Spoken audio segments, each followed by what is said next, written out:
Genau, also dann würde ich jetzt mal mit unserem Teach-In beginnen zum Surrealismus und die Linke. Das Teach-In wird veranstaltet von Platypus Leipzig.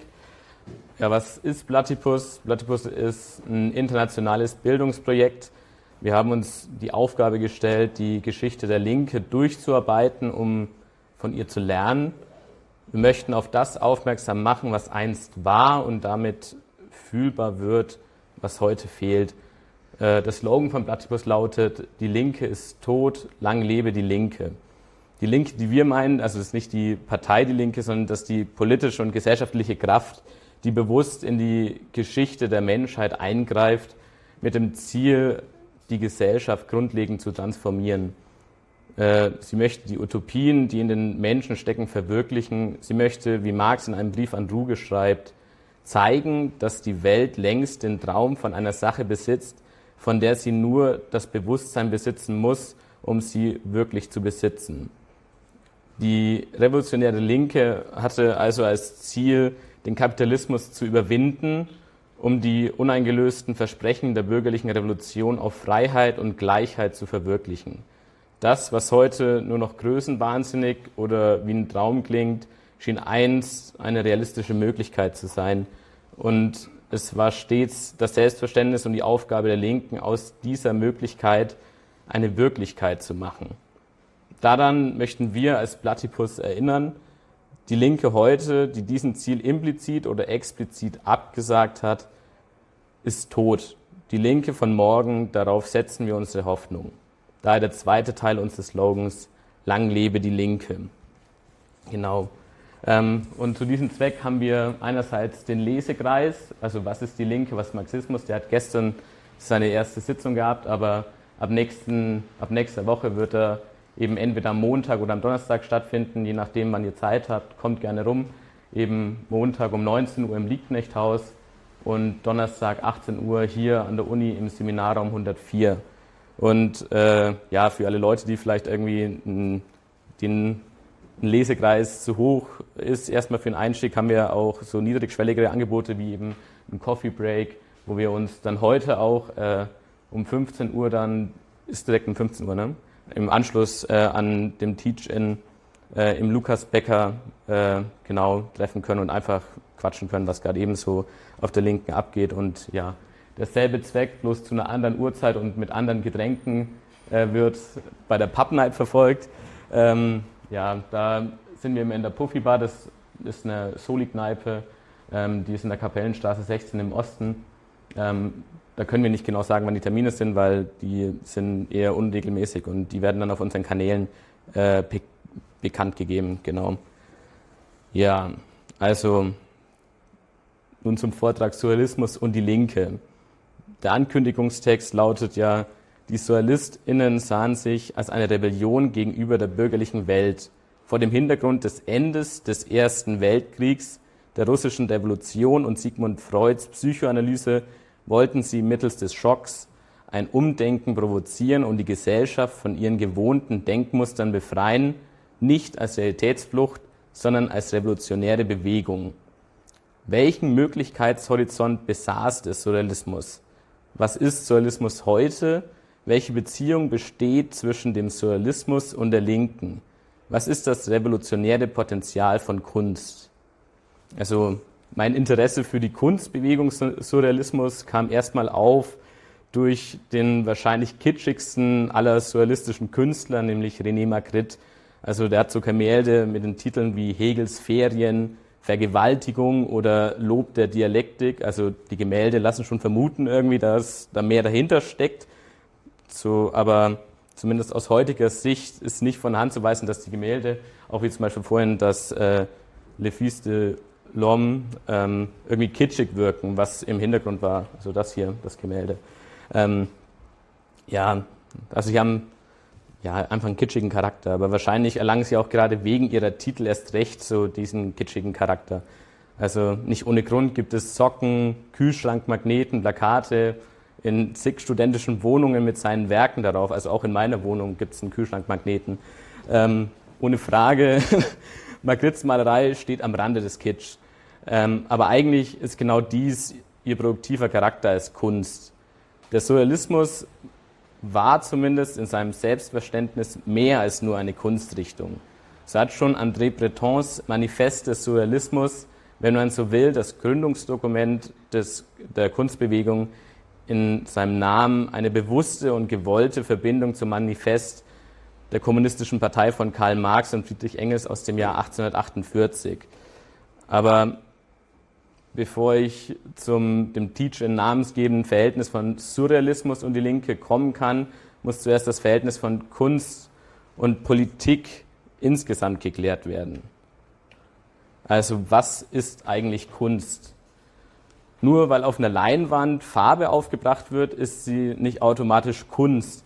Kunst ist das Verhältnis von Kunstwerk und Betrachter. Das, was geschieht, während man in ein Bild gewissermaßen eintaucht.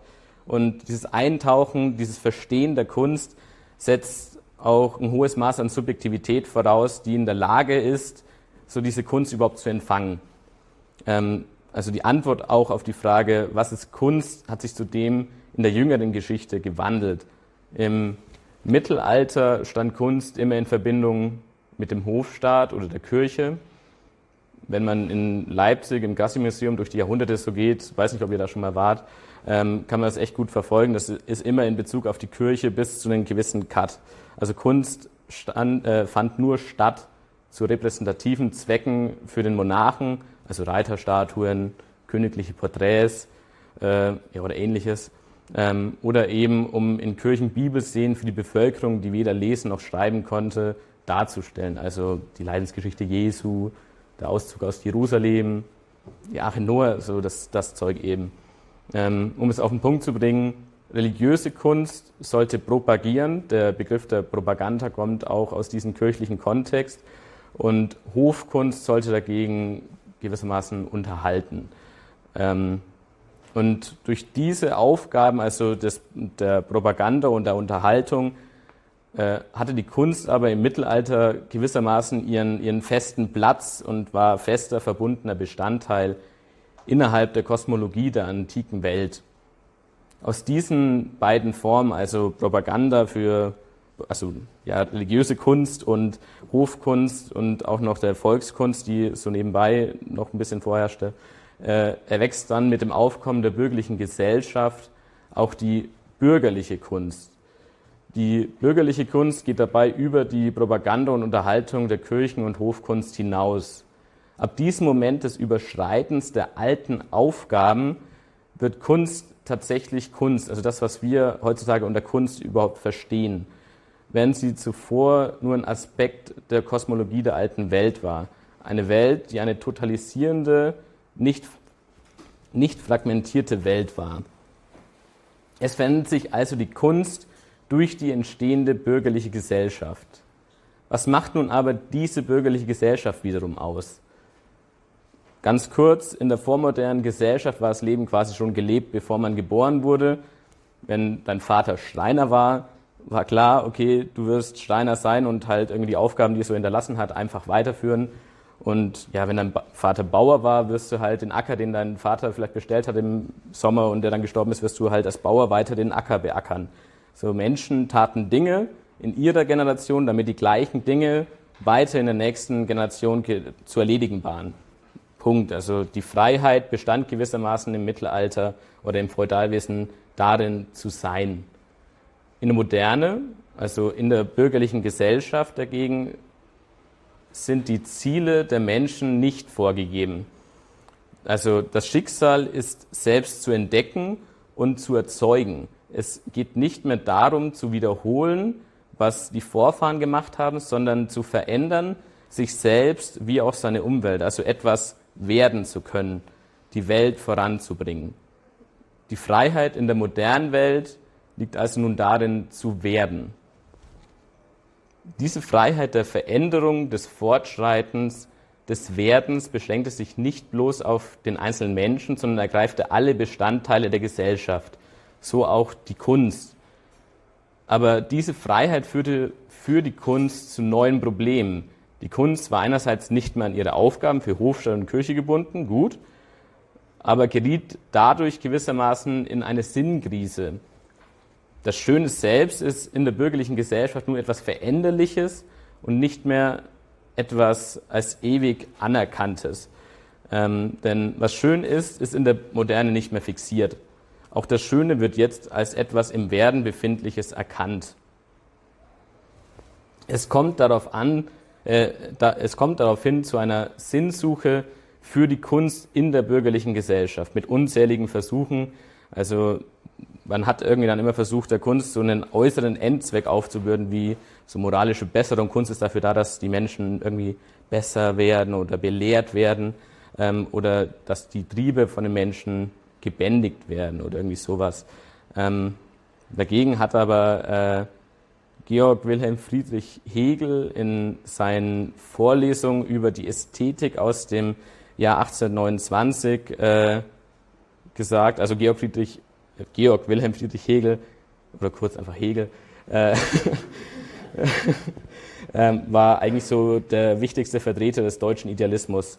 Und also zu dieser neuen bürgerlichen Kunst, sagte Hegel, das Schiefe liegt hierin, dass sich das Kunstwerk sodann auf ein anderes beziehen soll, das als das Wesentliche sein sollende für das Bewusstsein hingestellt ist, sodass nun das Kunstwerk nur als ein nützliches Werkzeug zur Realisation dieses außerhalb des Kunstbereichs selbstständig für sich geltenden Zwecks Gültigkeit haben würde. Hiergegen steht zu behaupten, dass die Kunst die Wahrheit in Form der sinnlichen Kunstgestaltung zu enthüllen, jenen versöhnten Gegensatz darzustellen berufen sei und somit ihren Endzweck in sich, in dieser Darstellung und Enthüllung selber habe. Denn andere Zwecke wie Belehrung, Reinigung, Besserung, Gelderwerb, Streben nach Ruhm und Ehre gehen das Kunstwerk als solches nichts an und bestimmen nicht den Begriff desselben. Für Hegel stellt also Kunst Geist dar. Also Geist ist so ein Begriff von Hegel, wenn man so will. Und das heißt, das Verhältnis des Menschen zu seiner Welt, zu sich selbst, zu sich in seiner Welt. Hierbei ist Kunst ein Verbündeter mit der Wissenschaft gewissermaßen gegen die Religion, weil Wissenschaft wie Kunst kämpfen gewissermaßen um die Diesseitigkeit der Welt, also gegen Religion, die ja so das Heil im Paradies sucht, also erst nach dem Tod. Sprich, die Erlösung soll nicht erst auf das Leben nach dem Tod aufgeschoben werden, sondern bereits im Hier und Jetzt angegangen werden. Das Ziel ist folglich, dass der Mensch sich seine Welt bewusst aneignet, sowohl theoretisch als auch praktisch. Dadurch, dass Kunst das Wahre in der Welt enthüllen will, steht sie in dem Maße, in dem die bürgerliche Gesellschaft in Widerspruch gerät, im ständigen Protest gegen diese Gesellschaft. Aber Kunst offenbart nicht notwendigerweise, was wahr ist, aber das Schöne im Kunstwerk hat einen Wahrheitsgehalt. Und genau darin liegt der Protest. Also dadurch, dass die Realität in der bürgerlichen Gesellschaft in Krise gerät, also im Kapitalismus, wird dieses Schöne innerhalb der Kunst nicht mehr, also wird die Gesellschaft das Schöne in der Kunst nicht mehr gerecht und dadurch deutet dann das Kunstwerk über die bestehenden Umstände hinaus. Kunst hat also einen Soll-Charakter, allerdings nicht im festlegenden, beschreibenden Sinn. Sie ist keine bloße Darstellung von Theorien. Es ist vielmehr ein negatives Sollen, in dem es anzeigt, was in der Wirklichkeit nicht ist. So unter Hegel. Gute 100 Jahre nach Hegel schreibt der marxistische Revolutionär und Theoretiker Leo Trotzki, nachdem die bürgerliche Gesellschaft eben durch die Industrialisierung mehr und mehr in Krise geraten ist, dazu einen Beitrag in Partisan Review, das war in Amerika eine linksradikale Zeitschrift, glaube ich, oder? Ja, irgendwie sowas, im Jahr 1938. Und darin schreibt er, der Mensch drückt in der Kunst sein Verlangen nach einem harmonischen und erfüllten Leben aus. Das heißt, den kostbarsten Gütern, deren ihn die Klassengesellschaft beraubt. Deswegen enthält jedes echte Kunstwerk immer einen Protest gegen die Wirklichkeit. sei er nun bewusst oder unbewusst, aktiv oder passiv, optimistisch oder pessimistisch. Jede neue künstlerische Richtung hat mit einer Rebellion eingesetzt. Also,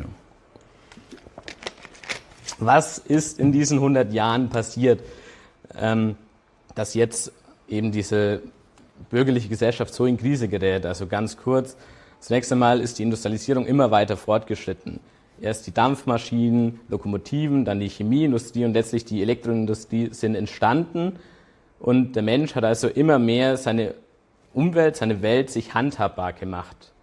Andererseits kam es durch dieselben Entwicklungen zur Krise von bürgerlicher Gesellschaft. Also ich glaube, dazu hat auch schon Lara ein Teach-In gehalten. Das war vor 2 Wochen, glaube ich. Ja, ich glaube, das gibt es jetzt mittlerweile auch schon auf YouTube. Da könnt ihr da noch viel tiefer eintauchen. Genau. Also, aber worin liegt diese Krise? Also worin liegt die Krise der Gesellschaft?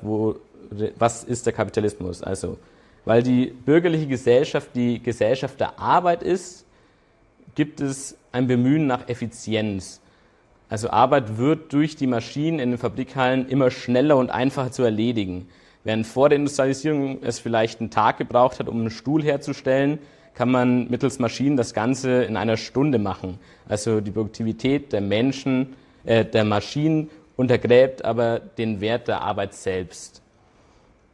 Dazu hat mal Max Horkheimer, ein Denker der Frankfurter Schule, gesagt, die Maschinen haben nicht die Arbeit, sondern den Arbeiter überflüssig gemacht. Zitat Ende. Doch das stellt ein Problem dar, denn in der bürgerlichen Gesellschaft beruht die Freiheit auf der Gleichheit der Arbeit, sodass der Arbeiter, obwohl er überflüssig geworden ist, weiterarbeiten muss, um überhaupt leben zu können. Nun aber steht eben seine Arbeit mit sich selbst in Widerspruch und es ist in Widerspruch geraten mit der Freiheit. Und der Kapitalismus ist gewissermaßen dadurch ein Widerspruch zwischen den gesellschaftlichen Verhältnissen des 18. Jahrhunderts, also bürgerliche Gesellschaft, und den Produktivkräften des 19. Jahrhunderts, also Industrialisierung. Wenn also Kunst im Feudalwesen sowie dem Staat, wenn also Kunst im Feudalwesen der Kirche sowie dem Staat untergeordnet war und dabei qualitativ eine andere Bedeutung hatte als heute, so ist Kunst in der bürgerlichen Gesellschaft sich selbst und damit der Freiheit verpflichtet, deutet über sich selbst hinaus und offenbart eine Leerstelle. In der Krise der bürgerlichen Gesellschaft, dem Kapitalismus, ist Kunst ein fortwährender Protest gegen die Welt, wie sie ist. Und nun hat sich aber nicht nur so die Gesellschaft verändert, sondern auch mit Kunst selbst ist etwas passiert durch die Industrialisierung oder besser gesagt ihren politischen Ausdruck der Märzrevolution von 1848. Und das ist eben, dass Kunst nun gewissermaßen aufbricht in Avantgarde und Kitsch. Also durch die Industrialisierung entstand nun erstmals in der Geschichte so etwas wie eine Massengesellschaft, die sah, wie das Bürgertum in den Städten Kultur erleben konnte, und die neuen Proletarier in den Städten wollten logischerweise nun auch Kultur erleben können. Schließlich sind es ja auch Stadtbewohner wie eben das Bürgertum. Aber das Problem war für die Proletarier, dass die eben schlicht nach 16 Stunden Arbeitszeit nicht die Zeit hatten, sich großartig nebenbei irgendwie zu belesen oder allgemeiner gesagt zu ihrer Subjektivität zu entwickeln. Also, da die Revolution von 1848 aber das Problem offensichtlich gemacht hatte, kam nun die Versorgung der Massen mit Kultur als Notwendigkeit auf. Diese Versorgung musste jedoch ohne Zeitaufwand für die Proletarier funktionieren, also ohne aufwendig zu erlernendes Vorwissen, um den Genuss von Kunst auch ohne Vorbildung und unmittelbar möglich zu machen, entstand Kitsch. Kurz, also Kitsch ist einfach vorgekaute Kunst. Das ist einfach, man geht in ein Museum oder man schaut sich ein Gemälde an und denkt sich so, hübsch. Also das ist Kitsch. Und man versteht halt nicht wirklich, was dahinter steckt vielleicht, ja.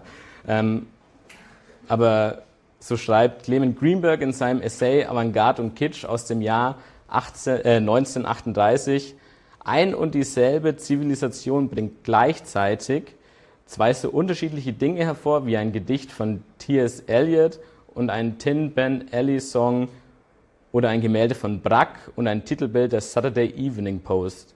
Alle vier stehen auf der Ebene der Kultur und sind vordergründig Teile derselben Kultur und Produkte der gleichen Gesellschaft. Hier jedoch scheint ihre Verbindung zu enden. Also das Gemälde von Braque ist gewissermaßen ja so Avantgarde und so ein Titelbild von der Zeitung, was einfach nur, wo man anschaut und denkt, was dann anspringt, sondern sich denkt, okay, cool, das ist Kitsch. Ja, also während also nun Kitsch für die Massen existierte, wurde Kunst im Kapitalismus aber museumifiziert. Also es war nicht mehr wirklich Bestandteil der Gesellschaft. Und führte dadurch dann eine paradoxe, untote Existenz, denn ihre Energie aus dem emanzipatorischen Potenzial der bürgerlichen Gesellschaft konnte sie so, also in dem Museum als tote Kunst, nicht mehr entfalten. Dieses Zombie-Dasein der Kunst in Museen, das archiviert werden, dieses Erstarren, nennt sich auch Alexandrianismus. Diese Krise brachte ein neues Phänomen in der Kunst hervor. Die zweite Hälfte, nämlich Avantgarde. Zum Begriff der Avantgarde schreibt Greenberg weiter: In dem Bestreben, über den Alexandrianismus hinauszugehen, hatte ein Teil der westlichen bürgerlichen Gesellschaft etwas Unbekanntes hervorgebracht: Avantgarde-Kultur. Ein höheres Geschichtsbewusstsein, genauer gesagt das Aufkommen einer neuen Art von Gesellschaftskritik, einer historischen Kritik, hat dies ermöglicht. Diese Kritik hat unsere gegenwärtige Gesellschaft nicht mit zeitlosen Utopien konfrontiert, sondern nüchtern mit den Begriffen der Geschichte und von Ursache und Wirkung die Vorläufer, Begründungen und Funktionen der Form untersucht, die den Kern jeder Gesellschaft bilden. So zeigt es sich, dass unsere gegenwärtige bürgerliche Gesellschaftsordnung kein ewiger, natürlicher Zustand des Lebens ist, sondern lediglich der letzte Begriff in einer Abfolge von Gesellschaftsordnungen. Zitat Ende. Oder anders gesagt, die Avantgarde ist der Versuch, Kunst lebendig zu halten, nicht ins Museum abgleiten zu lassen, weiterhin in Berührung mit der Gesellschaft selbst zu halten, was eben im Kapitalismus nicht mehr der Fall ist. Also Kunst ist einfach in den Museen abgeglitten und die Avantgarde hat eben genau das versucht zu verhindern. Die Avantgarde imitiert also die Kunst. Kitsch hingegen imitiert lediglich den Effekt von Kunst. Also was ich vorhin gesagt habe, hübsch, das ist der Effekt von Kunst, dass man halt Sachen einfach hübsch finden kann. Ohne dass es Zeit oder sonstigen Aufwand in Anspruch nimmt. Das reine Ansehen von Objekten, die man potenziell schön finden kann. Wie kommt nun aber die Kunst zur Politik? In ihrem Aufruf für eine freie revolutionäre Kunst aus dem Jahr 1938 schreiben die Begründer des Surrealismus, André Breton und eben der marxistische Theoretiker Leo Trotzki: Echte Kunst, das heißt Kunst, die sich nicht mit der Variation überkommener Modelle zufrieden gibt, sondern darum bemüht ist, dem inneren Anliegen des Menschen und der Menschheit von heute Ausdruck zu verleihen, ist notwendigerweise revolutionär. Das heißt, sie strebt eine vollständige und radikale Umgestaltung der Gesellschaft, sei es auch nur, um das intellektuelle Schaffen von ihren Fesseln zu befreien und der ganzen Menschheit zu gestatten, sich zu Höhen aufzuschwingen, die bisher nur von einsamen Geistern und Genies erreicht worden sind. Zugleich stellen wir fest, dass allein die soziale Revolution in der Lage ist, einer neuen Kultur den Weg zu bahnen. Kunst benötigt also, um ihren um ihre Ziele überhaupt erreichen zu können, die Politik als ihren Verbündeten. Damit sich die Kunst angesichts einer rückläufigen Subjektivität, die ihre Fähigkeit verliert, Kunst als solche wahrzunehmen, verwirklichen kann, ist eine politische Revolution notwendig. In Anbetracht des sich etablierenden Faschismus der 1930er Jahre schreibt Trotzki in seinem Kommentar in der Partisan Review: Der Niedergang der bürgerlichen Gesellschaft bedeutet eine unträgliche Verschärfung der gesellschaftlichen Widersprüche. Sie verwandeln sich zwangsläufig in individuelle Widersprüche und machen dadurch die Forderung nach einer befreienden Kunst noch brennender.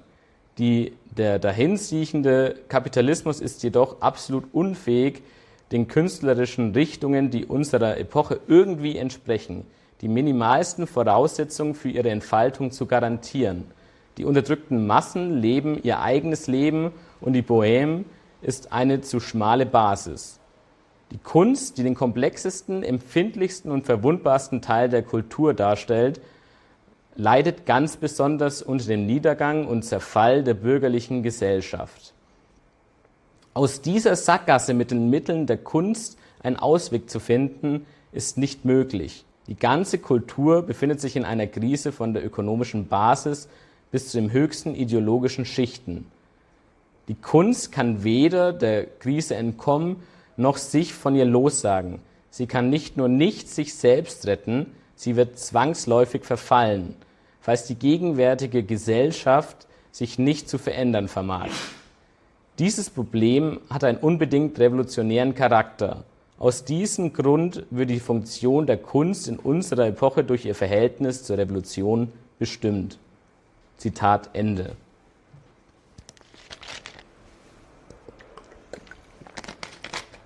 Um das nochmal zusammenzufassen, die Kunst kann nicht die Welt retten, kann nicht die Menschheit retten. Also Kunst kann nach Trotzki noch nicht mal sich selbst retten und braucht dafür die Politik.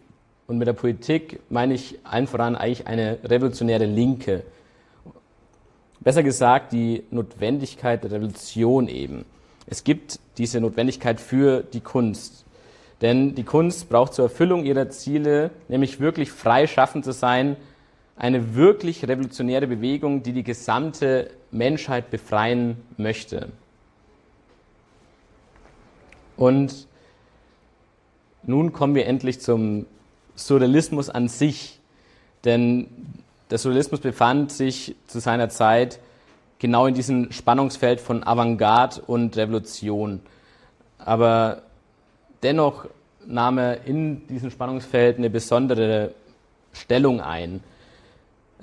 Offiziell gegründet wurde der Surrealismus in Paris im Jahr 1924 mit dem vorhin erwähnten Manifeste du Surrealisme von André Breton und dadurch, dass es 1924 gegründet wurde, war er gewissermaßen ein bewusster Spätsünder innerhalb der Avantgarde. Noch dazu, wenn man bedenkt, dass nach Adorno die Hochzeit der Avantgarde spätestens, Zitat, 1924 schon im Verblassen sich befand. Die heroischen Zeiten der Kunst lagen vielmehr um 1910, die des synthetischen Kubismus, des deutschen Frühexpressionismus, der freien Atonalität Schönbergs und seiner Schule. Also, das muss man nicht alles kennen, aber also Adornos Punkt ist einfach, dass um 1910 rum eigentlich die wirkliche Hochphase der Avantgarde war und halt 14 Jahre später, wo eigentlich diese ganzen Bewegungen sich schon am Verblassen befanden, steigt der Surrealismus eben ein. Die Gründung 1924 war sehr, sehr spät.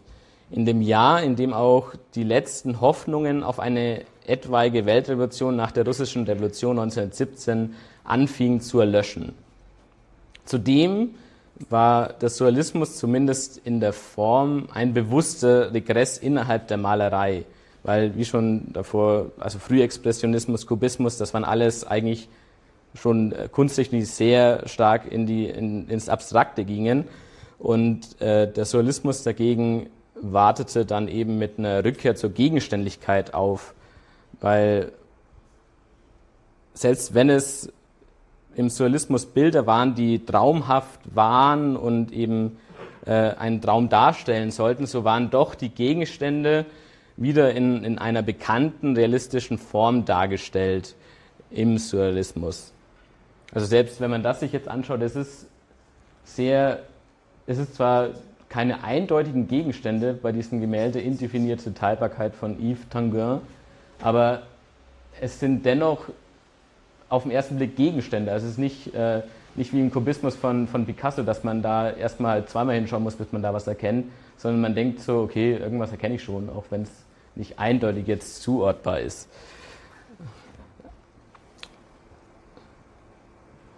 Genau.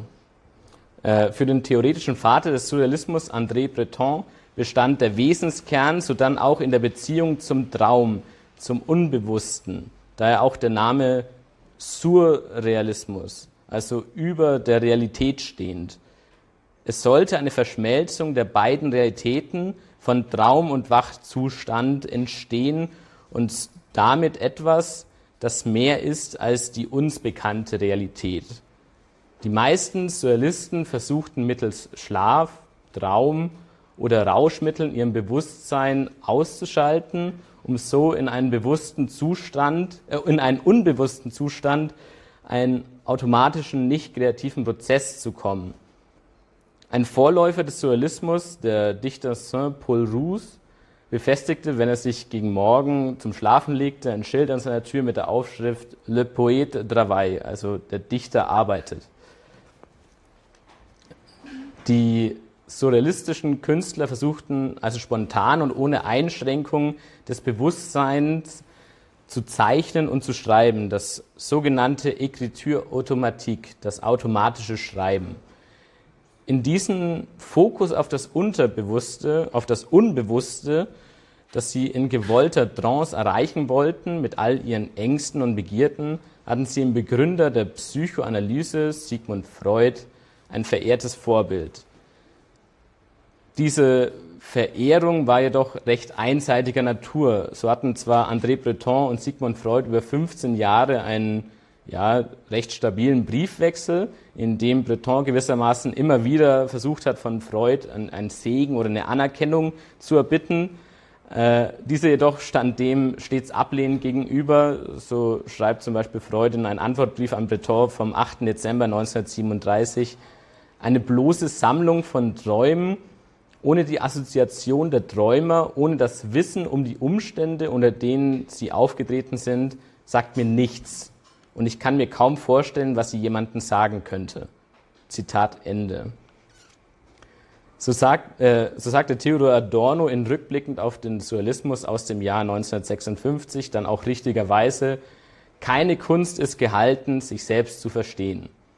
Der eigentliche Kern des Surrealismus lag also nicht in der Traumdeutung. Adorno schreibt weiter, wäre in der Tat der Surrealismus nichts anderes als eine Sammlung literarischer und grafischer Illustrationen zu Jung oder selbst Freud. Er verdoppelte nicht bloß überflüssig, was die Theorie selber ausspricht, anstatt dass sie es metaphorisch vergleitete, sondern es wäre auch von einer Harmlosigkeit, die kaum Raum ließe für den Skandal, den der Surrealismus meint und der sein Lebenselement bildet. Jene Theorie verfehlt aber die Sache selbst, so träumt man nicht, keiner träumt so. Dem Traum sind die surrealistischen Gebilde mehr nicht als bloß analog, indem sie die gewohnte Logik und die Spielregeln der empirischen Daseins außer Kraft setzen, dabei aber doch die einzelnen auseinandergesprengten Dinge respektieren, ja all ihren Inhalt und gerade auch den menschlichen, der Dinggestalt annähern. Es wird zerschlagen, umgruppiert, aber nicht aufgelöst.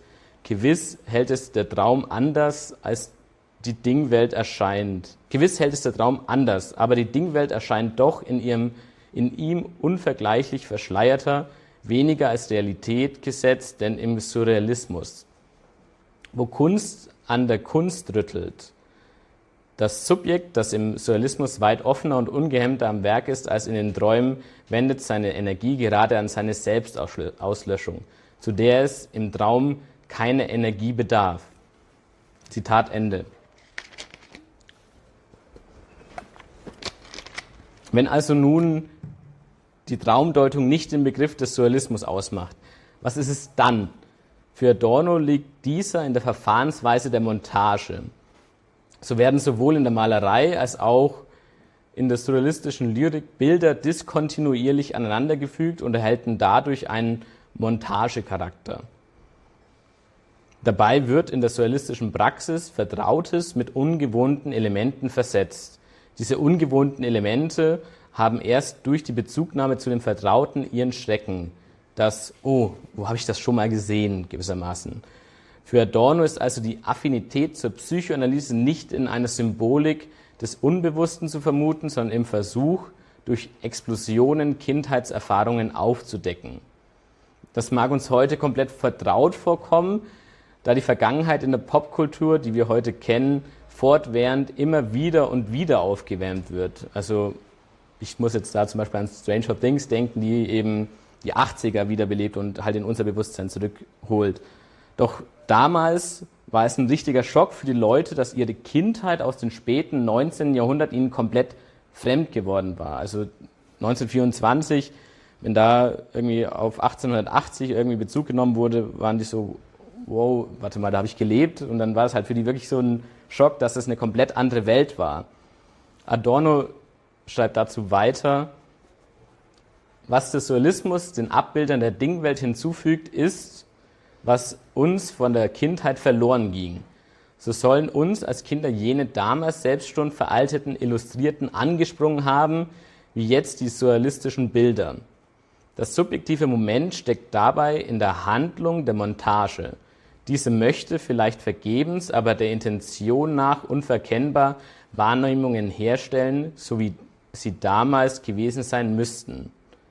Weiter schreibt er: Die Spannung im Surrealismus, die im Schock sich entlädt, ist die zwischen Schizophrenie und Verdinglichung, gerade nicht also in einer psychologischen Beseeltheit. Das frei über sich verfügende, jeder Rücksicht auf die empirische Welt ledige, absolut gewordene Subjekt enthüllt sich im Angesicht der totalen Verdinglichung, die es vollends auf sich und seinen Protest zurückwirft. Selbst als Unbeseeltes, virtuell als das Tote. Die dialektischen Bilder des Surrealismus sind solche einer Dialektik der subjektiven Freiheit im Stande objektiver Unfreiheit. Zitat Ende. Der Surrealist setzt sich also als absolut identisches Autonomiesubjekt, was angesichts der herrschenden Totalität und komplett verwalteten Einrichtung der Verhältnisse allerdings eher der Schein dessen ist. Das heißt, durch diese Veräußerung der kompletten Ich-Wendung im Subjekt zeigt sich angesichts eben dieser Verhältnisse, dass dieses unmittelbare Ich eigentlich nicht da ist, nur eben Schein ist, nicht existent.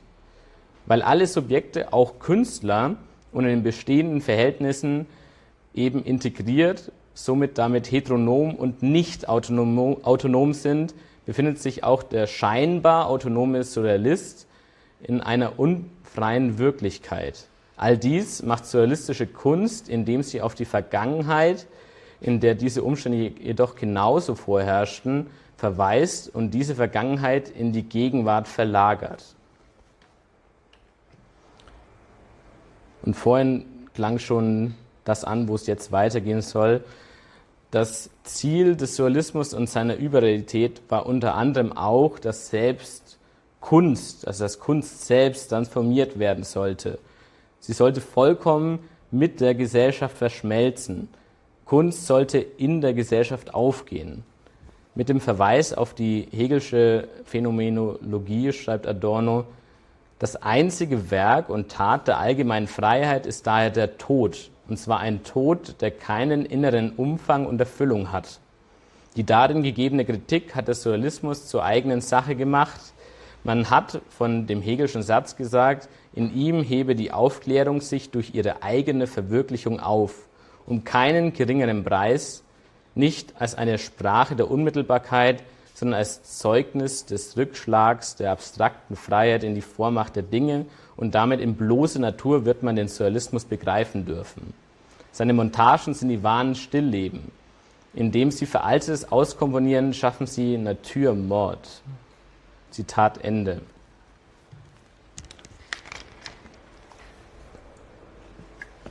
Was heißt das? Also im Kapitalismus scheinen die Dinge über uns zu stehen. Sie scheinen die wirkliche Freiheit zu haben, obwohl sie ihnen verliehen wurde und von uns auf sie projiziert wurde. Es ist also eine Regression zur Natur, wo das, was ist, über uns steht und uns beherrscht. Die Bedeutung des Surrealismus, auf die Adorno hier abzielt, besteht darin, diese neue Natur als verzerrt aufzuzeigen, uns also von ihr zu entfremden und die Frage nach der Freiheit tatsächlich neu zu stellen. Also die Möglichkeit, sich über die Natur zu stellen, sie zu beherrschen, anstatt sich von ihr beherrschen zu lassen. Das Problem ist, dass in unserem Zustand die Freiheit des Objekts auf Kosten dessen geht, was das Objekt eigentlich mit Freiheit ausstattet. Uns, den Menschen. Nochmal, es gab einen Regress hin zu einer neuen Natur. Also in der alten Welt die alte Welt hatte den Anschein, eine Natur zu sein.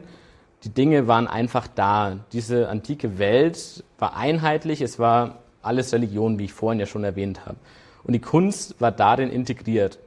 Wenn der Surrealismus nun wollte, dass die Kunst in die Gesellschaft integriert wird, dann ist dieser Wunsch eigentlich auch ein Ausdruck des Wunsches nach einer neuen, transformierten Natur, dass die Freiheit eine Natur werden könnte, eine neue Unmittelbarkeit. Wenn wir jetzt von einer neuen Natur beherrscht zu werden scheinen, dann ist das die verzerrte Erfüllung des Wunsches nach dieser Freiheit. Die verwaltete Welt ist die parodierte Spiegelung einer freien Gesellschaft. Der Schock des Surrealismus ist der Schock der verfremdeten Unfreiheit, aber das Wissen, dass diese Unfreiheit bis heute anhält.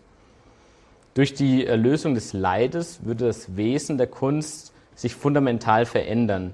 Der Begriff Kunst an sich würde zwar vielleicht bleiben, aber der Kern, die Bedeutung, wäre nicht mehr vergleichbar mit der gegenwärtigen. Dazu schreibt Adorno in seinem Postmortem 1970 veröffentlichten Werk Ästhetische Theorie: Auch die Gestalt von Kunst in einer veränderten Gesellschaft auszumalen, steht nicht an. Wahrscheinlich ist sie ein Drittes zu Vergangenen und Gegenwärtigen. Aber mehr zu wünschen wäre, dass eines besseren Tages Kunst überhaupt verschwende, als dass sie das Leid vergäße, das ihren Ausdruck ist und an den Formen ihre Substanz hat. Was aber wäre Kunst als die Geschichtsschreibung, wenn sie das Gedächtnis des akkumulierten Leidens abschüttelte?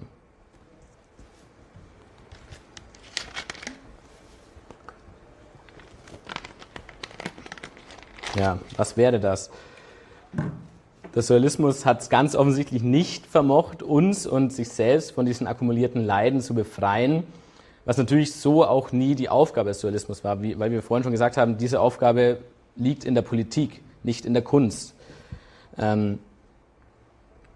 Kunst existiert noch und der Existenzgrund für Kunst in der bürgerlichen Gesellschaft, der Kapitalismus, mit dazu.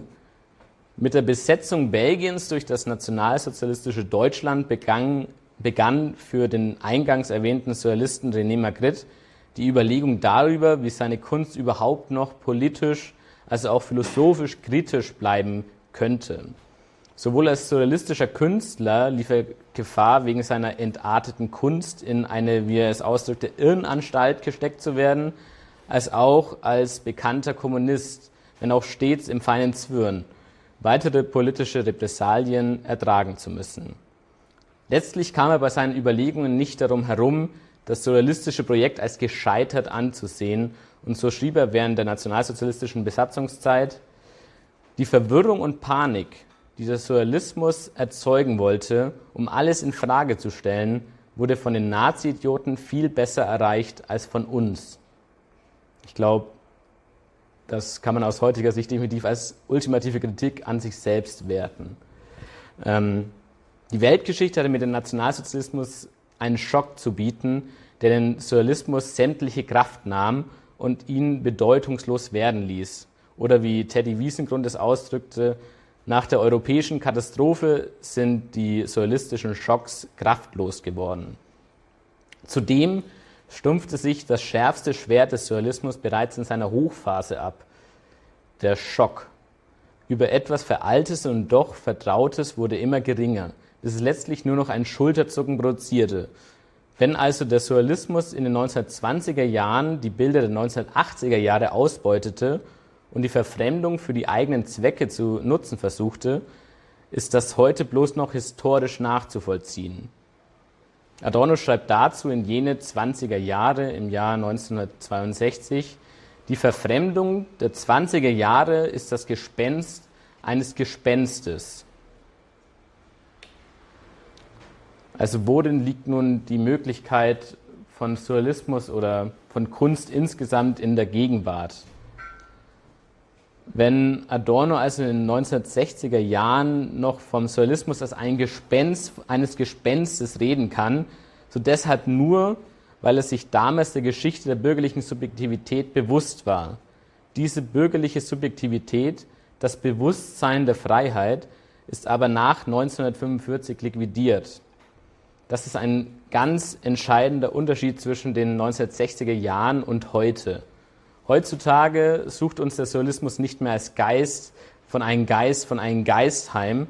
Nein, dieses Bewusstsein, das für den surrealistischen Schock notwendig wäre, ist schlicht nicht mehr vorhanden. Rückblickend auf den Surrealismus drückt es Adorno wie folgt aus. Wenn aber heute der Surrealismus selber obsolet dünkt, so darum, weil er die Menschen bereits jenes Bewusstsein der Versagung sich selbst versagen, das im Negativ des Surrealismus festgehalten ward. Zitat Ende. Wie vorhin schon erwähnt, leben wir nicht mehr in einer Welt des zerfallenen Spätliberalismus, sondern in einer, wie Adorno es nennt, verwalteten Welt, einer gesteuerten, überdachten, integrierten Gesellschaft. Zitat Adorno, was in dieser Welt als Protest der künstlerischen Form sich regt, und keine künstlerische Form wäre länger denkbar, die nicht Protest ist, fällt selber in das Geplante, dem sie widersteht, und trägt die Male dieses Widerspruchs. Zitat Ende. Zeitgleich haben wir es heutzutage mit einer Massenkultur zu tun. Das heißt, es gibt keine bewussten Klassen mehr. Also sowohl kein Proletariat als auch keine Bourgeoisie. Denn das Aufkommen der Masse ist historisch betrachtet die Liquidation von Klasse. Ein bekanntes Beispiel in Deutschland ist ja zum Beispiel auch, dass die SPD mit dem Godesberger Programm von einer Klasse, also von der Arbeiterpartei hin zu einer Volkspartei, also Volk ist nichts anderes wie Masse, geworden ist. Also wir leben komplett in einer Massenkultur heutzutage, nicht nur in Deutschland, sondern auf der ganzen Welt. Das bedeutet, wahrscheinlich gibt es aktuell ganz ohne historisches Bewusstsein sowohl von der Bourgeoisie als auch vom Proletariat auch keine Möglichkeit für eine Avantgarde. Die wahrscheinlich letzte Avantgarde in diesem Sinne ist mit dem Surrealismus gestorben. Das bedeutet für unsere heutige Zeit, durch das Auseinanderfallen von Kunst in Avantgarde und Kitsch mit der Revolution von 1848 und der nun weggefallenen Avantgarde, dass es wahrscheinlich aktuell nichts anderes gibt als Kitsch. Wir können zwar noch immer in Museen gehen, uns Gemälde ansehen und dann sagen, hübsch, aber das ist nicht Kunst. Das reine Hübschfinden ist der Ausdruck von Kitsch. Wir haben nicht mehr den Zugang zu Kunst, da ohne historisches Bewusstsein auch ein Regress in Geschmack einhergeht. Wir leben also in einer Perspektivlosigkeit, die Kunst unbedingt notwendig und doch unmöglich macht. Dabei wäre eine Perspektive über den aktuellen Status quo zwingend erforderlich. Die Kunst setzt ein Bewusstsein der Freiheit voraus, doch wir leben in völliger Unfreiheit. Ohne das Streben nach Freiheit wird es keine Kunst mehr geben. Denn wie Leo Trotsky es in einem Kommentar in der Partisan Review schreibt, Kunst, Kultur und Politik brauchen eine neue Perspektive. Ohne sie gibt es für die Menschheit keinen Fortschritt. Zitat Ende. Die Subjektivität, die erforderlich ist, um Kunst als Kunst zu erfassen, wäre die Rückgewinnung einer bürgerlichen Subjektivität, einer zerrissenen bürgerlichen Subjektivität, wie wir sie im Kapitalismus noch haben. Uns selbst als bürgerliche Subjekte im Widerspruch zu begreifen, war auch eine historische Aufgabe der Linken. Die Fähigkeit, Kunst wahrzunehmen, hat dieselben Voraussetzungen an Subjektivität und Bewusstsein, die die Linke historisch als notwendig für die Entwicklung des Klassenbewusstseins ansah. Wenn dies tatsächlich möglich wäre, würde die Wiederentfaltung unserer Fähigkeit, Kunst als Kunst zu rezipieren, zwangsläufig in eine produktive Sackgasse innerhalb des Kapitalismus führen. Es würde quasi über den Kapitalismus hinausweisen. Denn für diese Wiederverwirklichung der Kunst wäre eine vollständige gesellschaftliche Revolution notwendig. Und das ist die Aufgabe der Politik. Dann könnte vielleicht die Darstellung der Freiheit der Dinge, die der Surrealismus in widersprüchlicher Form vorschlug, wirklich verwirklicht werden. Das heißt nicht mehr auf Kosten unserer Freiheit, sondern aufgrund unserer Freiheit. Vielen Dank.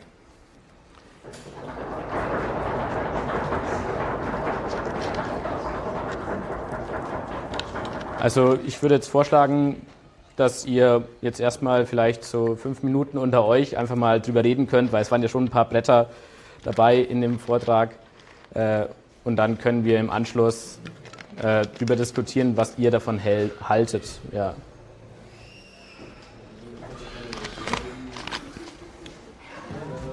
Wird das eigentlich auch noch aufgenommen? Wird das auch noch aufgenommen?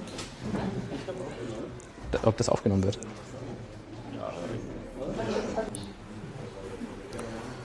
Okay, also wenn ihr bereit seid, können wir dann jetzt gerne auf eure Fragen reagieren, falls es Fragen gibt.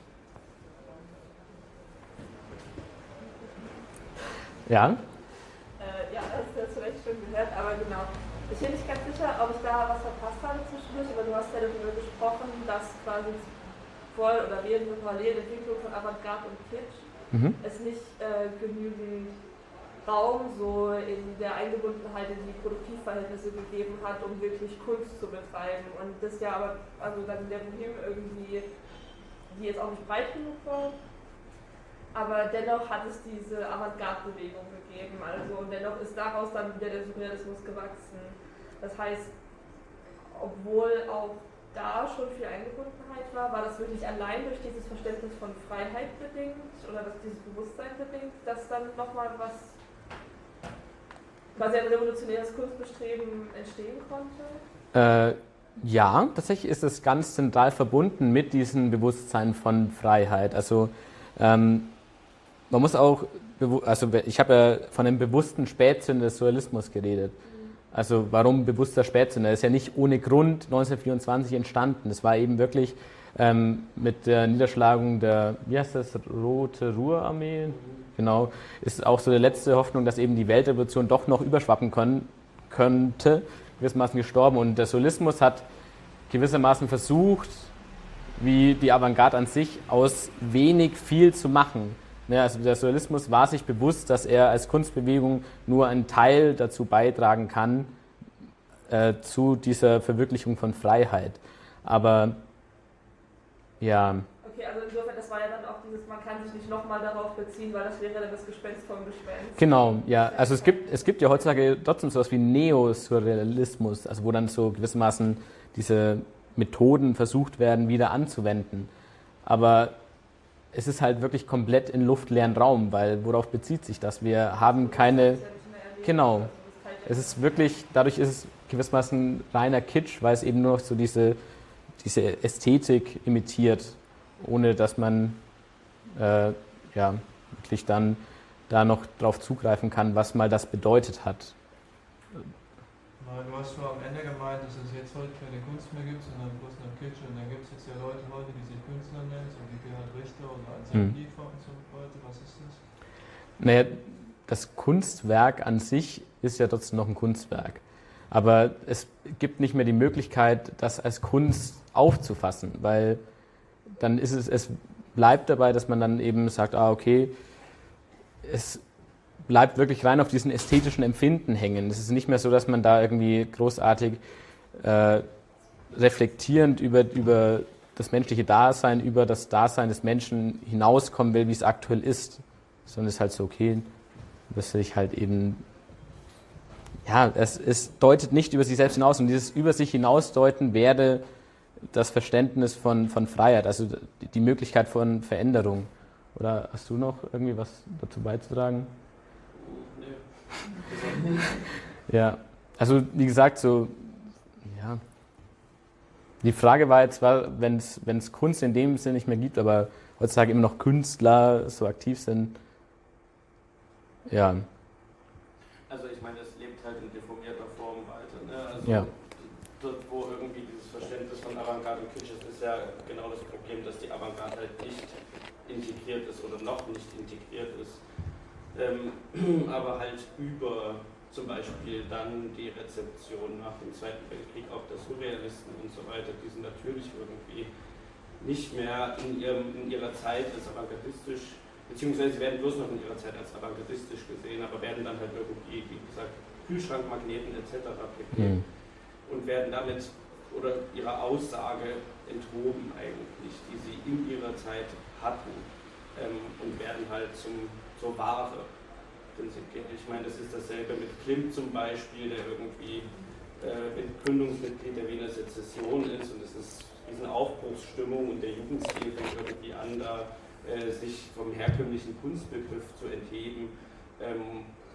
Und also keine Ahnung, jede dritte WG wird sich wahrscheinlich den Kuss oder so zu Hause hängen. Also es hat keine Aussagekraft mehr. Der Jugendstil ist sehr schnell irgendwie integriert worden, halt als einfach das Schöne und irgendwie das Ornamentale. Ja, und ich meine, das wird ja dann auch alles im Laufe des 20. Jahrhunderts immer mehr von der Kulturindustrie ausgeschlachtet und so weiter und so fort. Also dann würde ich erstmal dich daneben, ja. Das ist nicht aber auch so eine sehr westliche Sicht auf Kunst, weil es gibt ja sicherlich zum Beispiel auch von indigenen Bevölkerung jetzt Kunst, die für ihre Freiheit und gegen die Unterdrückung, zum Beispiel jetzt in Brasilien, kämpfen. Und dann jetzt aus unserer Perspektive hier in Deutschland zu sagen, nee, das ist jetzt aber keine Kunst, weil ihr macht ja nicht das, was Klimt gemacht hat. Nee, aber also, ja. Stöcke. Das stimmt, aber gewissermaßen ist ja auch so ein indigenes Volk in Brasilien auch dem Kapitalismus unterworfen. Also die sind ja auch aufgrund des Kapitalismus irgendwie davon bedroht auszusterben. Also die sind auch unter dieser Totalität, in der wir alle leben auf der Welt. Es gibt keinen Flecken Erde, wo du nicht in der Gesellschaft bist. Und würdest du nicht sagen, dass die Kunst sich eben auch bezieht? Also so in dem, also ich habe jetzt kein Beispiel, ich habe jetzt keine bekannte Künstlerin aus Brasilien kommt, aber die thematisieren eben ja genau das. Wir werden hier unterdrückt und der Kontext Kapitalismus ist ja da immer mitgedacht. ja, der Kontext von Kapitalismus ist vielleicht mitgedacht, aber an wen richtet sich diese Kunst? Also es gibt ja niemanden, der jetzt irgendwie, es gibt ja keine Bewegung in dem Sinne, die irgendwie bewusst jetzt so dieses Streben der indigenen Völker irgendwie als wirklich große Organisation irgendwie bewusst irgendwie vorantreiben will, dass eben die nicht mehr bedroht sind. So, das ist, würde ich sagen, also dadurch ein bisschen limitiert, dass das halt wirklich, es gibt keine, also Massenbewegung, ne, aber im Klassensinne, wo wirklich dann über den Status quo hinaus deutet, und dadurch bleibt halt das auch, ja, nicht, kann sich das auch nicht entfalten. Ach, ja. Also ist das auch, was Hegel am Anfang gesagt hat, also Kunst muss ja in einem gewissen Sinne auch diesen Selbstzweck erfüllen, und sobald sie dann quasi vielleicht direkt adressiert ist, hey, wir werden hier unterdrückt, dann kann sie ihrem Selbstzweck nicht mehr gerecht werden. Also das ist eher eine Frage, oder wie ist das? Ja, also ich meine, ich glaube, man muss auch davon abdrücken zu sagen, dass irgendwie Kunst jetzt eine revolutionäre Aussage machen muss oder so. Also es gab in der Geschichte, jetzt nennen wir es mal irgendwie der westlichen bürgerlichen Kunst oder so, viele Kunstwerke, die nicht mit einem revolutionären Gestus oder so beschrieben wurden, sondern halt irgendwie, keine Ahnung, also Adorno bezieht sich auf Balzac und so weiter, die jetzt nicht irgendwie dafür bekannt waren, sondern nicht irgendwie Sozialrevolutionäre zu sein oder so, die aber in ihrer Kunst quasi etwas ausdrücken und quasi etwas Symptomatisches erfassen in der bürgerlichen Gesellschaft. Und zu dem Punkt mit der zum Beispiel südamerikanischen Kunst, ich glaube, das ist halt da ist ein qualitativer Unterschied insofern, dass zum Beispiel diese Kunst als Raubkunst nach Europa gekommen ist und da direkt den kitschigen Faktor hatte. Also das wurde dann bei irgendwelchen Universitätsprofessoren oder so ins Wohnzimmer gestellt, und das hat von Anfang an da jetzt in Westeuropa zum Beispiel keinen revolutionären Gestus gehabt und auch nicht irgendwie in Anschauung dann, dass die Leute dachten, ja, was machen wir hier eigentlich oder so, also und ja, keine Ahnung, ich weiß jetzt gar nicht genau, wo ich damit hin wollte, aber also der Kitsch-Faktor ist da gleich von Anfang an gegeben in der Rezeption im 19. Jahrhundert. Genau, und um vielleicht diesen Kitsch-Faktor nicht zu haben, wäre es ja notwendig, dass dann dieser Professor, den du erwähnt hast, irgendwie eben dieses Bewusstsein hätte, um diese Kunst richtig zu verstehen. Und so bleibt es eben bei diesem Kitsch. Also das liegt nicht unbedingt an dem Kunstwerk an sich, dass es Kitsch ist, sondern es liegt wirklich an den Menschen, die es nicht erkennen können, was in der Kunst liegt. Also es liegt an uns. Und vor allem, also wenn wir von westlich-bürgerlicher Kunst reden, dann müssen wir halt, also dann ist halt zum Beispiel diese Skulptur und die Ideen stammen halt keine westlich-bürgerliche Kunst, ganz einfach. Sondern wenn wir zum Beispiel über mittelalterliche Kunst geredet haben, also Kunst als irgendwie mit funktionalem Charakter, als Identifikationsmittel, als Fetisch, was weiß ich, als Identifikationsfetisch, so wie das irgendwie bei Durkheim und so ist, verbleibt das gewissermaßen auf einer Stufe, über die zum Beispiel die bürgerlichen Philosophen und so weiter halt hinaus wollen, Hegel und so weiter, in dem Kunstverständnis. Wenn zum Beispiel, ich weiß jetzt nicht, so Bach als Barockkomponist, der so ganz viel irgendwie christliche Motetten schreibt und so weiter und so fort, der dann aber natürlich innerhalb dessen versucht, aus den vorbestimmten Stilrichtungen auszubrechen und das irgendwie auf eine neue Qualität hebt. Und ich meine, dafür versuchen halt auch Rousseau und so weiter eine Theorie zu finden. Und das ist halt irgendwie das bürgerliche Selbstverständnis da. Ja. Ich finde es aber ein bisschen merkwürdig, wenn man irgendwie gegenwärtige brasilianische Kunst mit irgendwelchen Begriffen von Fetisch oder so beschreiben will, weil das sind schon ziemlich wilde Projektionen auch aus so westlichen, schwarzen Professorenperspektiven. Und auch wenn das jetzt kitschig ist, wenn da sich irgend so ein Kolonisator oder irgendwelche Raubkunst in sein Zimmer stellt, sagt das ja auch jetzt nichts aus über gegenwärtige brasilianische Kunst oder diese Kunst in ihrem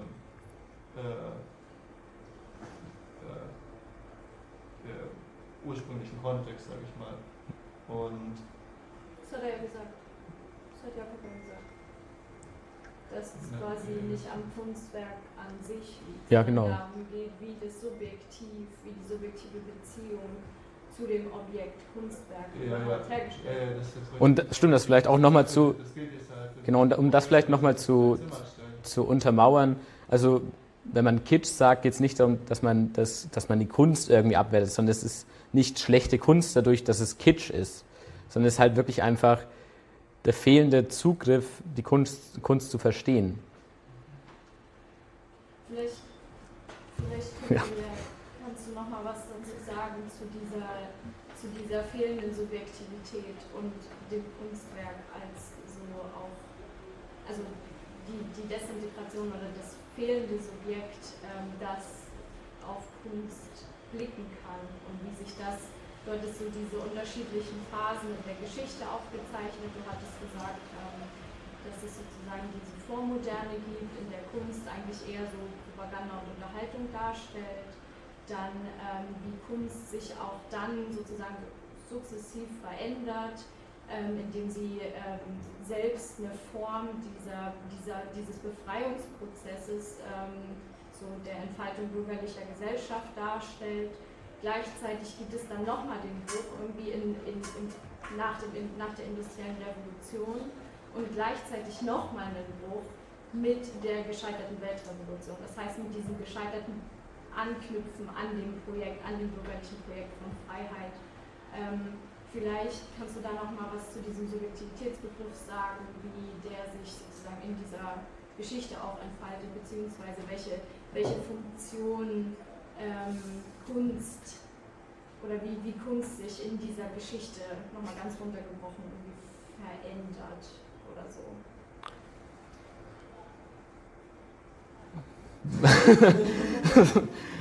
Warte mal. Ich überlege gerade eben. Ja. So cool. Ja. Wie sich Ja. überhaupt so die Kategorie von Subjekt und Subjektivität verändert in Geschichte und was das mit Kunst macht vielleicht, ist das die Frage. Ja. Kannst vielleicht mal erstmal einsteigen. Ich meine, das hast du ja vorhin schon so angerissen. Also Ja. dieser Beginn der Konstitution des bürgerlichen Subjekts als Werden, also nicht mehr die ganze Zeit im Zirkel sich befinden und irgendwie das machen, was Opa und Uropa und wer auch immer in den Generationen davor gemacht hat, zu machen, sondern da rauszubrechen. Und wenn man sich das dann irgendwie kunsthistorisch oder literaturhistorisch oder was auch immer anguckt, also das, was alles nach der Aufklärung kommt, was wir zum Beispiel als Weimarer Klassik oder sowas kennen, Goethe, Schiller etc. pp., die versuchen ja genau dem einen Ausdruck zu geben, diesem bürgerlichen Subjekt, das irgendwie sich selbst einen Sinn geben muss, weil es irgendwie in einer Welt voll transzendentaler Obdachlosigkeit ist.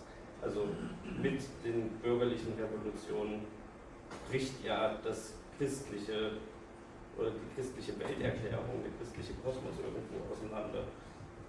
Und die Leute finden sich irgendwie da als geworfene Individuen und das wirkt sich natürlich dann auch in der Kunst aus, indem dem halt in der Kunst ein Ausdruck gegeben wird. Und zum Beispiel die Sujets sich ja auch komplett verändern, also mit dem irgendwie Aufkommen von so dem dritten Stand in so Städten und so, wandelt sich das von irgendwelchen christlichen Mythen und so weiter und Altarbildern halt zu irgendwelchen weltlichen Jagdszenen oder so einem komischen Zeug. Und es wird halt immer mehr in die Realität zurückgeholt. Und ich meine, alles, was danach passiert, so im 19. Jahrhundert, ist ja eigentlich dann die Frage, inwiefern das überhaupt möglich ist, sich einen Sinn zu geben als Einzelner und es nicht vielleicht eine Weltfrage ist oder so. Also in den verschiedenen Kunstrichtungen. Ich meine, wenn die Moderne dann einsetzt, wird dann nicht umsonst so mehr Fokus darauf gelegt, bei Baudelaire oder so, dass das Hässliche oder irgendwie die Tagelöhner oder so ja auch gibt, weil davor halt Kunst immer irgendwie einen Sinn schaffen soll, einen schönen Sinn, und dass das halt nicht möglich ist in der bürgerlichen Gesellschaft und aufgrund des Kapitalismus. Das findet halt in der Kunst da ihren Ausdruck. Also nach 1848 vor allem, also wo zum Beispiel Richard Wagner noch so voll der Sozialrevolutionär ist und dann aber irgendwie so Deutschtümelei macht eigentlich, aber trotzdem revolutionäre Kunst. Ja. Weil irgendwie die Leute sich nicht in ihrem Staat fühlen oder was weiß ich. Ja, Kevin? Also es wird ja auch von Leuten, die sich marxistisch nennen, auch häufig so Kunst abgetan als Ideologie. Wie würdest du das so situieren, die Beziehung von Kunst und Ideologie, also grob umrissen, mit dem Problem, dass wir unmittelbar die Wirklichkeit nicht erkennen können? Das ist die Ideologieproblematik. Wie tut sich das wie ist die Beziehung da zwischen Kunst, zwischen revolutionärer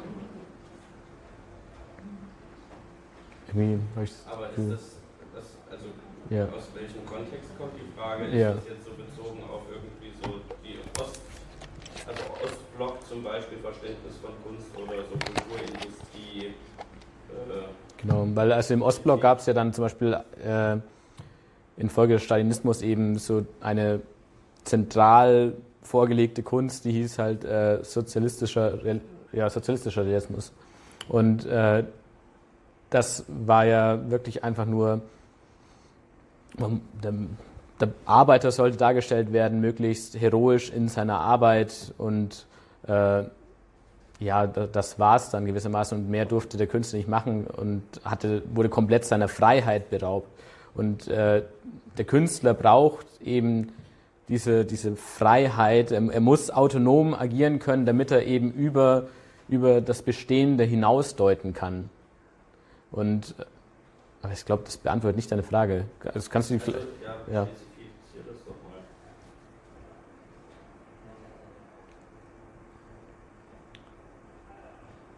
Ja, also wenn wir sozusagen eine Problematik haben, ja, haben jetzt nicht unmittelbar Einsicht in gesellschaftliche Verhältnisse, ja, aufgrund der notwendigen Ideologie, die uns umgibt, ja, wir müssen eigentlich erst politischen Zustand herstellen, durch Politik vermittelten Zustand herstellen, wodurch wir das wieder können.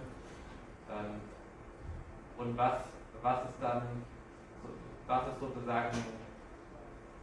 hat Kunst darin eine Aufgabe, eine Funktion? Ja, das ist ja genau. Um das zu erfüllen, um Ideologie entgegenzuwirken? Ja, das ist ja genau das, was Hegel gesagt hat, wenn er meint, dass Kunst im Prinzip Wahrheit offenbaren soll. Also Kunst offenbart nicht per se die Wahrheit, sondern halt, wenn dann eher negativ, dass man halt sieht, was nicht ist und dann, also das ist im Prinzip die Aufgabe von Kunst und sonst nichts. Also man kann nicht Kunst irgendwelche Aufgaben aufbürden, die gar nicht in dem Metier der Kunst zu finden sind. Also die Kunst bleibt einfach in sich, aber deutet halt durch Utopien irgendwie über sich selbst hinaus, also über den Status quo hinaus, wie die Gesellschaft gerade eben ist. Ich habe ein Zitat dazu. Okay. Das Neue ist die Sehnsucht nach dem Neuen, kaum es selbst daran krankt alles Neue. Was als Utopie sich fühlt, bleibt ein Negatives gegen das Bestehende und diesem hörig. Zentral unter den gegenwärtigen Antinomien ist, dass Kunst Utopie sein muss und will, und zwar desto entschiedener, je mehr der reale Funktionszusammenhang Utopie verbaut. Dass sie aber, um nicht Utopie anscheinend in Prost zu verraten, nicht Utopie sein darf. Erfüllte sich die Utopie von Kunst, so wäre das ihr zeitliches Ende. Also Kunst muss immer einen utopischen Charakter haben, darf das aber halt nicht irgendwie zur Raison machen. Ja. Also im Sinne von, du kannst mit noch dem größten revolutionären Gestus und dem größten revolutionären Gehalt ein Kunstwerk schaffen. Das heißt aber nicht, dass es irgendwie tatsächlich eine revolutionäre Wirkung hat. Wenn das Subjekt, das irgendwie wahrnehmen kann, nicht da ist. Und letzten Endes wird dadurch dann auch zum Beispiel die Revolution konsumierbar gemacht über irgendwie, ja, das soll ja so eine Aussage haben und so weiter und so fort, wird aber am Ende auch bloß Konsumgut. Und es kommt halt auf das Subjekt an, das irgendwie da einen Gehalt draus ziehen kann. Und deswegen meinte ich auch vorhin, es muss nicht immer zwingend einen revolutionären Gehalt haben, irgendwie ein gutes Kunstwerk, was halt irgendwie eine revolutionäre Aussage macht, sondern es kann halt auch irgendwie zum Teil von irgendwelchen konservativen Künstlern oder so kommen, die aber da irgendwie etwas begreifen, was irgendwie so ein offen sich revolutionär gebende Kunst nicht kann. Also das wäre zum Beispiel bei Adorno ja auch die ganze Problematik mit Sartre und Brecht. Genau, also das Brecht gewissermaßen in sein, wie heißt sein Theater? Das epische Theater, das er eben haarklein vorgibt, wie jetzt der Betrachter sich in diesem Theater zu fühlen hat. Und das tut gewissermaßen der Kunst an sich Gewalt an, weil das kannst du nicht machen. Also du kannst es versuchen, aber das wird halt nicht funktionieren. Und dem Subjekt tut es Gewalt an. Ja. Halt sagt, okay, du musst halt das denken, sonst bist du halt... Du darfst dich nicht mit irgendjemandem identifizieren. Ja. Oder so, keine Ahnung, ja. Ja, du meldest dich schon länger. Genau. Ich glaube, das schließt so ein bisschen an, weil ich so ein bisschen frage, welche Rolle die Kunst in dem revolutionären Prozess hat, beziehungsweise auch bezogen auf dieses Bewusstsein. Also so wie ich das verstanden habe, ist ja praktisch das Problem jetzt, dass es irgendwie keine Form von größerem revolutionären Bewusstsein gibt und deswegen ist es auch nicht möglich, Kunst als Kunst wahrzunehmen. Und ich finde, das ist halt so, also das ist ein bisschen ein einseitiges Verhältnis, weil das heißt ja, dass praktisch die Kunst so ein bisschen darauf warten muss, bis ein bestimmtes Bewusstsein in der Gesellschaft da ist, damit sie als Kunst wahrgenommen werden kann. Und sie kann dann praktisch ja selber, hat die Kunst ja, also so verstanden, eigentlich keine wirklichen Einflussnahme auf diese Bewusstseinsbildung. Und ich glaube, das wäre so ein bisschen meine Frage, ob die Kunst nicht eigentlich auch auf dieses Bewusstsein Einfluss nimmt und nicht andersrum? Also ja, Kunst nimmt natürlich auf unser Bewusstsein Einfluss. Aber die Frage ist halt auch immer, mit welchem Ziel und zu welchem Zweck gewissermaßen.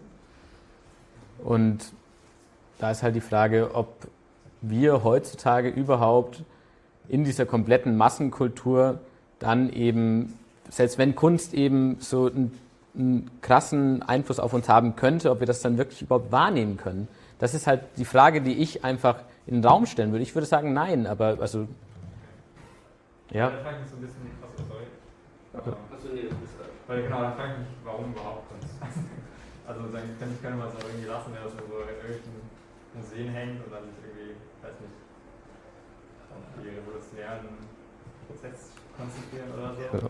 Also es ist halt, da gibt es auch bei Adorno und Benjamin so mehrere Texte und Stellen zu, also dass es eine Erfahrungsfrage ist. Also die gehen ja davon aus, dass die Möglichkeit zum Beispiel auch ästhetischer Erfahrung abbricht mit dem Anwachsen der Massengesellschaft. Also was davor irgendwie auch zum Beispiel so neuere Kunstbewegungen in der zweiten Hälfte des 19. Jahrhunderts ausgemacht haben, sind ja irgendwelche Schocks. Also irgendwas, was noch nicht da gewesen ist, irgendwie irgendwelche Dissonanzen oder irgendwas, wo dann die Leute wirklich, das ging nicht in ihrem Kunstbegriff auf, dass da plötzlich halt Dissonanzen in irgendeinem Musikstück sind oder so. Und das war einfach komplett irreal und neu für die. Und der Kapitalismus und quasi die Massengesellschaft, die halt immer weiter voranschreitet, die Städte werden immer größer, keine Ahnung, Straßenbahnen, Autos und was weiß ich, alles wird irgendwie immer schneller und die Eindrücke hageln quasi auf die Subjekte ein, die sich auch noch isolierter irgendwie finden als Atomisierte in dieser Massengesellschaft. Benjamin zum Beispiel bezieht sich dann da auf Freud und sagt, okay, es gibt diese Idee bei Freud vom Reizschutz, also dass du quasi bei einem Trauma die Psyche sich davor versperrt, sodass du das nicht mehr an dich ranlassen kannst und irgendwie, dass ich das irgendwie niederhalten kann. Und er macht dann halt daraus, okay, dadurch, dass zum Beispiel der moderne Mensch, der Mensch in der Moderne, die ganze Zeit diesen Schocks ausgesetzt ist, fängt er halt an, quasi nach außen hin einen Reizschutz aufzubauen. Das kommt dann aber dem zum Schlechten, dass er zum Beispiel halt Erfahrung nicht mal mehr in ästhetischer Hinsicht machen kann. Während dann irgendwie die Leute bei der ersten Filmvorführung da einführender Zug in den blablabla Bahnhof 1890 von den Sitzen gesprungen sind, weil sie dachten, da fährt ein Zug auf die zu. Bei der ersten Filmvorstellung da ist das halt innerhalb von 10 Jahren gegessen. Dann ist das schon wieder fast ein alter Hut. Und bei Adorno gibt es ja dann auch die Idee, okay, der Schock, der wird halt konsumierbar gemacht, was dann irgendwie Effekt oder Spektakel ist oder so. Das ist irgendwie jetzt auch sehr platt, aber wenn man dann zum Beispiel so einen neuen James Bond-Film oder so guckt, dann hast du da sehr viel Explosion und so. Krass und so und ja.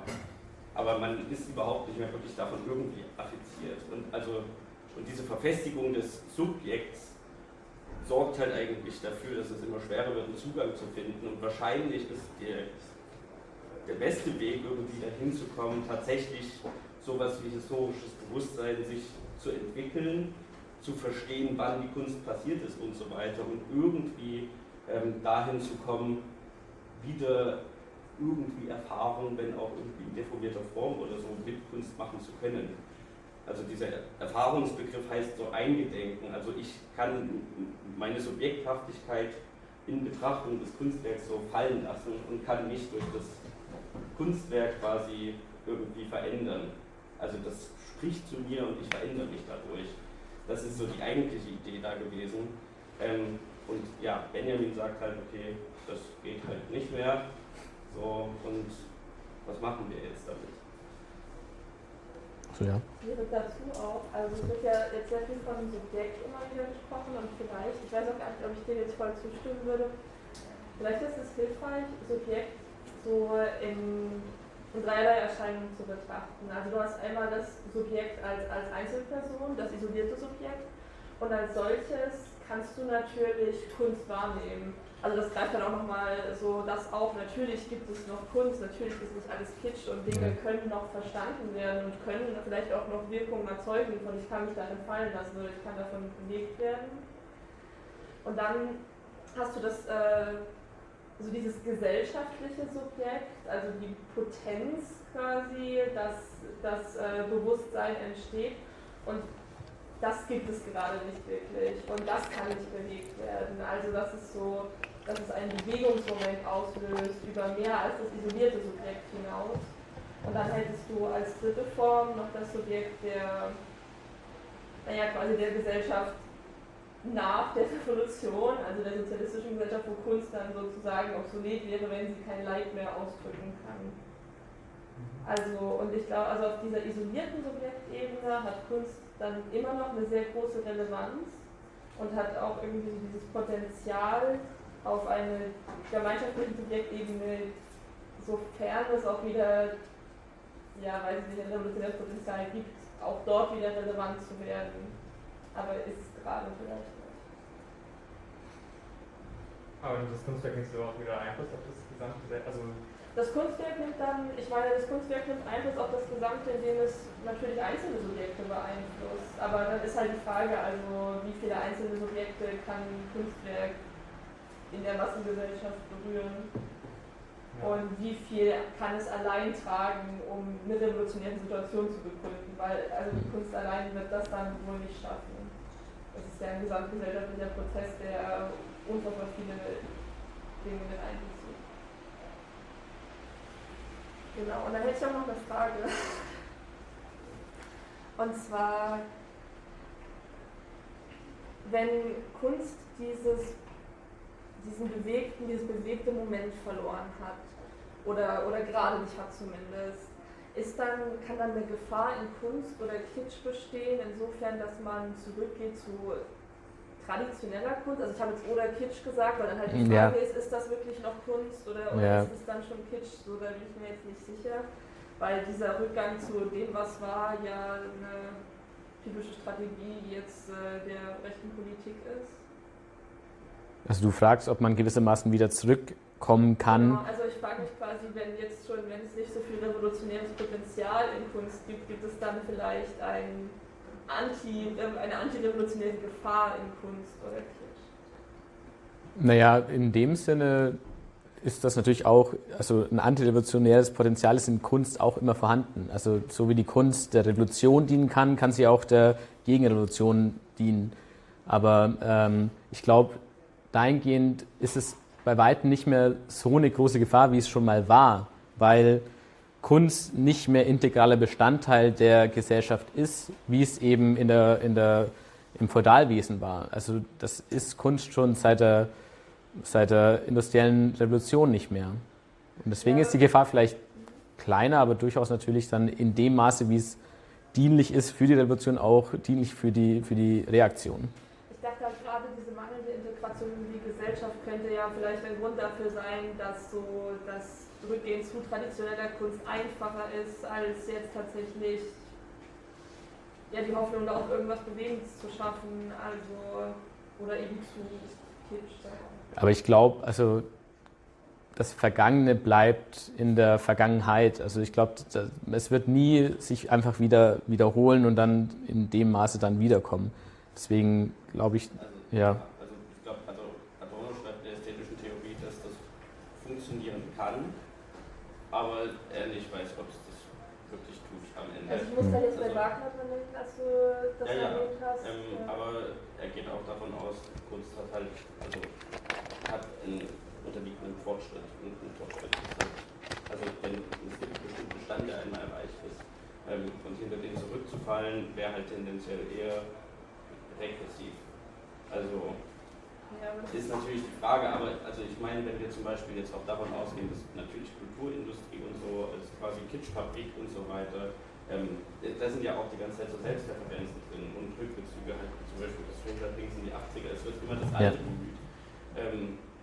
Deswegen weiß ich nicht, ob man da, also es ist halt eine Integrationsfrage und wenn halt Kunst integriert ist in den großen Betrieb sozusagen, dann ist sie notwendigerweise gewissermaßen repressiv. Ich meine, das müsste man sich dann historisch anschauen. Ich meine, der Faschismus und so weiter ist ja jetzt auch nicht aus zum Beispiel reaktionären Kunstströmungen entstanden, sondern halt aus dem Futurismus, die halt so waren, ja okay, Züge geil, Autos geil, Technik geil. So. Ja. Und dann einfach, okay, vorwärts immer rückwärts nimmermäßig auf fremde Sterne einstürmen. Also ja, keine Ahnung. Beziehungsweise ja, Wagner hat jetzt kein revolutionäres Potenzial mehr. Also, das hatte er in seiner Zeit vielleicht, aber das war es dann halt auch. Und er hat irgendwie so Dissonanz quasi in die Kunst gebracht, aber das, ja. Paul? Jo, also erstmal, das hast du fein gemacht. Ich wollte nochmal wegen dieser Dissonanz-Sache darauf irgendwie eingehen. Du hast ja gesagt, es gab so eine atonale Befreiungsbewegung damals, zumindest in der Erzählung. Und das war irgendwie zu verstehen als so ein Ausbruch. Also ich bin ehrlich gesagt froh, dass es sich nicht durchgesetzt hat, weil es ist echt ziemlich scheiße. Und ich glaube, man hat ja auch viel so atonale Sachen gemacht. Ich fand das ganz toll und es klingt aber eigentlich echt schlimm. Also eigentlich hat er mehr geschrieben als gespielt. Aber ich wollte da nochmal darauf eingehen. Ich war zum Beispiel vorgestern auf einem Konzert von Nils Fram, kennt vielleicht ja einige, so ein elektronischer Musikkünstler. Für mich ist das halt so jemand, ich würde den halt nicht in so eine Totalität einordnen. Der macht halt ganz viele krasse neue Sachen, die es vorher noch nicht gab. Klar bedient er sich irgendwie an so westliche Scales, oder bin ich auch froh, dass es jetzt nicht irgendwelche arabischen Funktionstheorien oder so sind, da würde ich es wahrscheinlich auch nicht so gerne hören. Aber ich meinte, soweit du meintest zum Beispiel von uns, so Kunst hat auch einen Befreiungsmoment, und ich finde zum Beispiel, er zeigt diesen Befreiungsmoment auf, aber dieser Vortrag suggeriert jetzt irgendwie so ein, solange es keinen Befreiungsmoment gibt, also kein Status quo, den wir uns hinausbewegen können, ist Kunst gleich totalitär, und irgendwie, es gibt keinen wirklichen Moment der Befreiung, solange es keine Befreiungsbewegung gibt sozusagen. Also weißt du, ich meine, Kunst ist immer pessimistisch und irgendwie kann es nicht befreien, solange es daraus keinen Ausweg gibt. Und dann denke ich mir, so jemand wie Nils Fram, ergibt es jetzt diese Bewegung sozusagen, diese Befreiungsbewegung, wäre dann Nils Fram zum Beispiel, als Beispiel, nicht totalitär, aber jetzt ist das irgendwie doch noch, weil es diesen Befreiungsmoment nicht gibt. Also das finde ich noch gerade ein bisschen widersprüchlich, weil als wäre Kunst und Musik immer ohnmächtig. Da, weißt du? Also klar, wenn ich durch den Weihnachtsmarkt gehe und irgendwie mir da den Kitsch angucke, dann ja, da ist Kunst irgendwie ohnmächtig, aber es gibt ja doch Künstlerinnen, die sich da rausbewegen, auch wenn es diesen Befreiungsakt gerade noch nicht so gibt. Ja. Und darauf wollte ich irgendwie eingehen. Ist Musik immer oder Kunst immer in der Ohnmacht gefangen, nur weil es diese politische Bewegung nicht gibt, die es befreien kann? Also ja, also ein Stück weit schon. Also das ist ja das, was jetzt hier die ganze Zeit gesagt wurde. Ganz kurz zu Schönberg. Also es geht ja auch nicht darum, dass das jetzt schön klingt oder Adorno sagt, das ist irgendwie, das klingt so interessant oder irgendwas. Sondern den Punkt, den Adorno da macht, ist halt zu sagen, okay, das ist so schrecklich, das bildet ab, wie die Gesellschaft fürs Individuum ist. So, und deswegen kann man es nicht hören, weil es halt, oder deswegen wird es nicht gehört, weil es einfach den Leuten quasi den Spiegel vorhält, okay, das Subjekt in der Massengesellschaft, in der total verwalteten Welt ist ein deformiertes. So. Und bei Nils Fram weiß ich jetzt, also ich kenne den bloß so am Rande, das ist ja so Minimal Music und irgendwie so Neoklassik-Bezüge und sowas. Und da würde Adorno zum Beispiel sich eher dagegen verwehren, dass das einen progressiven Charakter hat. Also eben weil zum Beispiel der Stand der ästhetischen Produktionsmittel schon jenseits dessen lag. Also er geht davon aus, dass zum Beispiel Schönberg halt das war halt der höchste Stand dann, und da ist es abgebrochen gewissermaßen, und deswegen hat er ja dann irgendwie auch so die 60er Jahre so kritisch begleitet, als dann irgendwie da die Darmstädter Ferienkurse waren und so, wo irgendwie sich so junge Komponisten getroffen haben, die da wieder ansetzen wollten und was Neues machen wollten. Und also es geht nicht darum dann, also das ist genau die Frage auch mit so Rückbezügen, ob Rückbezüge irgendwie revolutionär sein können, könnten sie schon sein, aber ich meine, Nils Fram spricht jetzt nicht zu uns, oder ich weiß nicht, es gibt keine revolutionäre Bewegung, die sich jetzt hinstellt und sagt, okay, that's the way to go. Ja. Ja.